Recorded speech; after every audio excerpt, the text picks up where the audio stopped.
और अब आज के दिन की सबसे विशेष बात, आज अधिक आश्विन कृष्ण पक्ष की नौमी तिथि और रविवार का दिन है।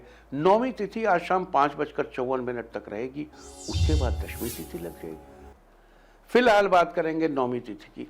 आज रात 10:53 तक सिद्ध योग रहेगा। अगर आप कोई नया काम सीखने की सोच रहे हैं तो सिद्ध योग के दौरान उसकी शुरुआत करना अच्छा माना गया है। सिद्ध योग किसी भी प्रकार की सिद्धि प्राप्त करने और प्रभु का नाम जपने के लिए बहुत ही शुभ माना जाता है। इस योग के दौरान जो भी कार्य शुरू किया जाता है वो अवश्य सिद्ध होता है। साथ ही आज पुष्य योग भी बन रहा है। पुष्य योग शुरू हो चुका है और आज पूरा दिन पार करके देर रात 1:19 तक रहेगा। बता दूं, जब गुरुवार या रविवार को पुष्य नक्षत्र पड़ जाए तो ये योग बनता है। यहाँ एक बात और समझ लेते हैं, जब गुरुवार को पुष्य नक्षत्र पड़ जाए तो गुरु पुष्य योग बनता है, और जब रविवार को पुष्य नक्षत्र पड़े तो रवि पुष्य योग बनता है। आज रविवार का दिन है, लिहाजा रवि पुष्य योग बन रहा है। इस योग को पुष्यामृत योग के नाम से भी जाना जाता है। रवि पुष्य योग तंत्र मंत्र की सिद्धि और कोई यंत्र धारण करने के लिए बहुत ही लाभदायक होता है। जानकारी के लिए बता दूं कि अगला रवि पुष्य योग 8 नवंबर को बनेगा। तो ये थी चर्चा आज पढ़ने वाले सिद्ध योग और रवि पुष्य योग की। और अब चर्चा करते हैं आज के दिन पढ़ने वाले पुष्य नक्षत्र की। 27 नक्षत्रों में पुष्य नक्षत्र 8वां नक्षत्र है। पुष्य नक्षत्र को शुभ नक्षत्रों की श्रेणी में माना जाता है। इस नक्षत्र के दौरान शुभ कार्य करने से सफलता मिलती है। नए सामान जैसे सोना चांदी की खरीदारी के लिए भी पुष्य नक्षत्र बड़ा ही शुभ माना जाता है। पुष्य का अर्थ होता है पोषण करने वाला। पुष्य नक्षत्र का प्रतीक चिन्ह गाय के थन को माना जाता है, जबकि इसका संबंध पीपल के पेड़ से बताया गया है। आपको बता दूं कि जिस दिन जो नक्षत्र रहता है उस दिन उस नक्षत्र से संबंधित वृक्ष को किसी प्रकार का नुकसान नहीं पहुंचाना चाहिए और न ही उससे बनी वस्तुओं को उपयोग में लाना चाहिए, अपितु उसे हाथ जोड़कर प्रणाम करना चाहिए। तो ये थी पुष्य नक्षत्र की चर्चा। देखो, पीपल के पेड़ को वैसे भी नुकसान को नहीं पहुंचाता और न पहुंचाना चाहिए। तो ये थी पुष्य नक्षत्र की चर्चा। और अब बात करते हैं आज के दिन चंद्र पुष्य युति की। आज शाम 5:57 पर चंद्रमा और पुष्य नक्षत्र की युति होगी। चंद्रमा और पुष्य नक्षत्र की ये युति बड़ी ही शुभ है। दरअसल पुष्य नक्षत्र शुभ नक्षत्रों की श्रेणी में आता है। इस नक्षत्र के दौरान शुभ कार्य करने से सफलता मिलती है। साथ ही इस नक्षत्र में सोने चांदी आदि सामान की खरीदारी करना भी बड़ा ही शुभ होता है। पुष्य का अर्थ ही होता है पोषण करने वाला।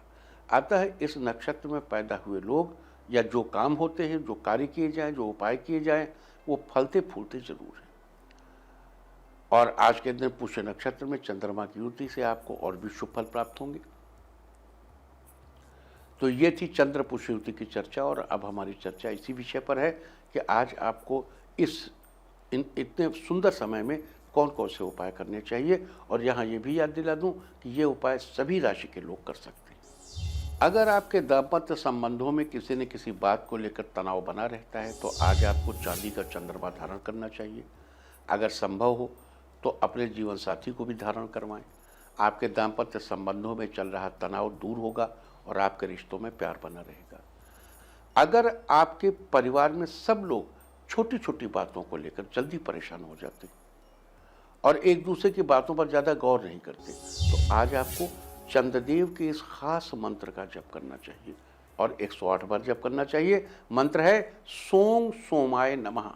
एक बार एक ओ की मात्रा है सोंग, साउंग नहीं है, सोंग सोमाय नमः। आपके परिवार का माहौल ठीक होगा, सबकी परेशानी दूर होगी और सब लोग एक दूसरे की बातों पर गौर करने लगेंगे। अगर आप अपने जीवन साथी में धार्मिक कार्यों के प्रति रुचि को बढ़ाना चाहते हैं तो आज आपको किसी धार्मिक स्थल पर रुई की बत्ती का दान करना चाहिए। कॉटन रुई की बत्ती। बेहतर होगा कि आप खुद अपने हाथों से रुई की बत्ती बनाकर उसे जीवन साथी के हाथों से स्पर्श कराकर तब दान करें। आपके जीवन साथी में धार्मिक कार्यों के प्रति रुचि बढ़ेगी। अगर आप चाहते हैं कि घर परिवार और आसपास के सब लोग आपके कार्यों में मददगार साबित हों तो आज आपको अपनी माँ या मौसी को सफ़ेद रंग का तौलिया भेंट करना चाहिए और उनका आशीर्वाद लेना चाहिए। आपके घर परिवार और आसपास के सब लोग आपके कार्यों में मददगार होने लगेंगे। और अब बात आपके स्वास्थ्य की। अगर आप अपना स्वास्थ्य बेहतर बनाए रखना चाहते हैं तो आज आपको गाय माता का आशीर्वाद लेना चाहिए और रोटी पर दूध चावल से बनी खीर रखकर गाय को खिलानी चाहिए। आपका स्वास्थ्य बेहतर बना रहेगा। अगर आप अपने धन आगमन के क्षेत्र में बढ़ोतरी करना चाहते हैं तो आज शुभ चंद्र पुष्य युति में आपको 3 मुखी रुद्राक्ष धारण करना चाहिए। आपके धन आगमन के क्षेत्र में बढ़ोतरी होगी। अगर आपका मूड कुछ उखड़ा उखड़ा सा रहता है, आप मानसिक रूप से परेशान रहते हैं, तो आज आपको 2 मुखी रुद्राक्ष लेकर धागे में पिरोकर गले में धारण करना चाहिए। आपका मूड ठीक रहेगा और मानसिक रूप से परेशानी का हल निकलेगा। अगर आप माता के साथ अपने संबंधों को ठीक बनाए रखना चाहते हैं तो आज आपको अपनी माता के हाथ से दूध का पैकेट स्पर्श करवाकर मंदिर में दान करना चाहिए। ऐसा करने से माता के साथ आपके संबंध ठीक बने रहेंगे। अगर आप कपड़ों का व्यापार करते हैं और अपने व्यापार को बढ़ाना चाहते हैं तो आज आपको एक सफ़ेद रंग के कपड़े में थोड़े से चावल बांधकर मंदिर में दान करना चाहिए। आपके व्यापार में बढ़ोतरी होगी। अगर आप आत्मनिर्भर बने रहना चाहते हैं तो आज आपको एक मिट्टी के घड़े में पानी भरकर और उसमें एक चुटकी चावल डालकर किसी मंदिर या धार्मिक स्थल पर दान करना चाहिए। आज ऐसा करने से आप आत्मनिर्भर बने रहेंगे और अपने कार्यों को सही ढंग से पूरा करेंगे। अगर आप अपने जीवन में गति बनाए रखना चाहते हैं तो आज आपको सफ़ेद घोड़े को चने खिलाने चाहिए। अगर सफ़ेद घोड़ा न मिले तो किसी भी घोड़े को चने खिला दें, आपके जीवन में गति बनी रहेगी। अगर आप अपने अंदर आध्यात्मिक शक्तियों को बढ़ाना चाहते हैं तो आज आपको चंद्रदेव के इस मंत्र का 5 माला जप करना चाहिए। मंत्र इस प्रकार है, ओम शांग शीं शौं सह चंद्रमसे नमः। आज ऐसा करने से आप अपने अंदर आध्यात्मिक शक्तियों को बढ़ाने में सफल रहेंगे।